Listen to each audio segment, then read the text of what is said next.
कहा जाता है कि जहां वीरों का साहस इतिहास लिखता है, वही वीरांगनाओं और संकल्प की आत्मा को शक्ति देता है। नमस्कार, मैं प्रकाश मेहरा और आप देख रहे हैं प्राइम टाइम। भारत के स्वतंत्रता संग्राम में अनेक वीरों और वीरांगनाओं ने अपना सर्वस्व राष्ट्र के लिए समर्पित किया, परंतु कुछ नाम इतिहास के पन्नों में ऐसे दब गए। ऐसा एक महान नाम है वीरांगना मीरा आर्या, जिन्होंने न केवल अंग्रेजी हुकूमत से लोहा लिया, बल्कि नेताजी सुभाष चंद्र बोस की आजाद हिंद फौज में रहकर अद्भुत साहस का परिचय दिया। स्वतंत्रता सेनानियों और शहीदों के लिए कार्य कर रहे डॉक्टर हरपाल सिंह चतराना का इस पर क्या कहना है? हैदराबाद में वो कहाँ रही, आपको सारी जानकारी हमसे मिलेगी है। देश की वीरांगनाएं, अनेकों वीरांगनाओं ने उनके साथ काम किया, उनके साथ सहयोग दिया, लेकिन ये देश के इतिहास में दब कर रह गया। आज आवश्यकता है कि ऐसे वीरांगनाओं की देश के सामने आए, देश की नारी शक्ति उनसे प्रेरणा ले और वह भी देश समाज के लिए कार्य करे। मीरा आर्या को नेताजी सुभाष चंद्र बोस की सुरक्षा टीम में महत्वपूर्ण जिम्मेदारी दी गई थी। कहा जाता है कि उनके पति अंग्रेजों के लिए जासूसी करते थे। नेताजी की गतिविधियों की जानकारी ब्रिटिश हुकूमत तक पहुंचाते थे। जब राष्ट्र और नेताजी की सुरक्षा पर संकट आया, तब मीरा आर्या ने देश हित को सर्वोपरि मानते हुए अपने पति का विरोध किया था। यही नहीं, यह घटना उनके राष्ट्र प्रेम और त्याग का भी अनुपम उदाहरण रहा है। एक ऐसी वीरांगना जिसको नेताजी सुभाष चंद्र बोस जी ने नागिन का नाम दिया। मीरा आर्य जी ने नेताजी सुभाष चंद्र बोस की आईएनए सेना में रहते हुए नेताजी की जान बचाने के लिए अपने पति की हत्या कर दी थी। इससे बड़ा बलिदान नारी के लिए और क्या हो सकता है। मीरा आर्या ने रानी झांसी रेजिमेंट में रहकर महिलाओं को संगठित किया।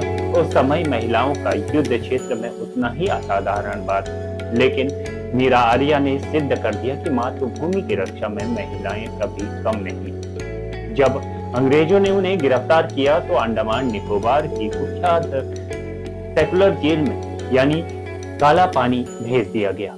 वहां उन्हें अमानवीय शारीरिक और मानसिक यातनाएं दी गई। कहा जाता है कि लोहे की जंजीरों में बांधकर भूखा रखा गया, कोड़े मारे गए और अपमानित करने पर के अनेक प्रयास किए गए, लेकिन मीरा आर्या झुकी नहीं। उन्होंने अंग्रेजों से साफ कहा कि शरीर को कैद किया जा सकता है, आत्मा को नहीं। मीरा आर्य जी को सेलुलर जेल में ऐसी यातनाएं दी गई, इतने उनके साथ अत्याचार किए गए। बताया जाता है कि उनके स्तन तक काट दिए गए थे, लेकिन उन्होंने देशभक्ति, त्याग और तपस्या की जो मिसाल कायम की, उसका उदाहरण शायद अभी तक सामने नहीं आया है। हो सकता है और भी इससे ज़्यादा अत्याचार किए हों और ऐसी अनेकों वीर क्रांतिकारियों का इतिहास अभी दबा हुआ हो, जिसे उजागर करने की भी आवश्यकता है।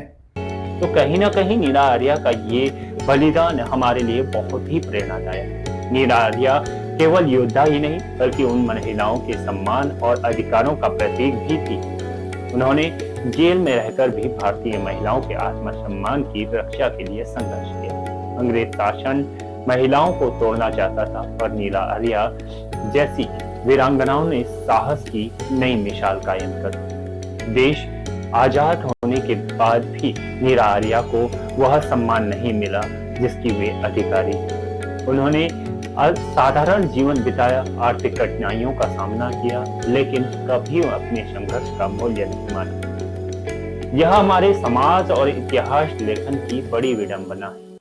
महान क्रांतिकारी मीरा आर्य जी ने अपने जीवन में अनेकों त्याग किए, बलिदान दिए, लेकिन उन्होंने कभी स्वतंत्रता के पश्चात किसी प्रकार की कोई सुविधा नहीं मांगी।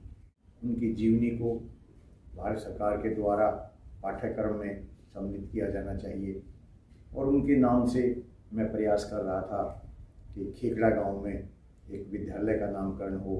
काला पानी की जेल की यातनाएं युद्ध भूमि का साहस और स्वतंत्रता के बाद भी सादगीपूर्ण जीवन, ये सब उन्हें अमर बनाते हैं। आज आवश्यकता है कि स्कूलों, विश्वविद्यालयों, सड़कों और स्मारकों और फिल्मों के माध्यम से वीरांगना नीरा आर्या का नाम जन जन तक पहुंचे।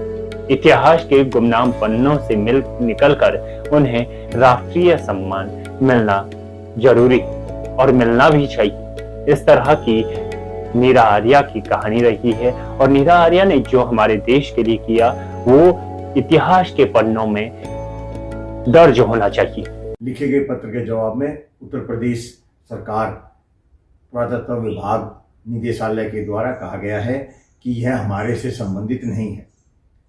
उस पत्र को दूसरी जगह स्थानांतरित किया जा सकता था, लेकिन नहीं किया गया। दोबारा से हमने पत्र लिखा है कि इसको संबंधित विभाग में भेजकर नीरा आर्य जी को सम्मान देने के लिए किसी भी सार्वजनिक स्थान का नामकरण नीरा आर्य जी के नाम से हो।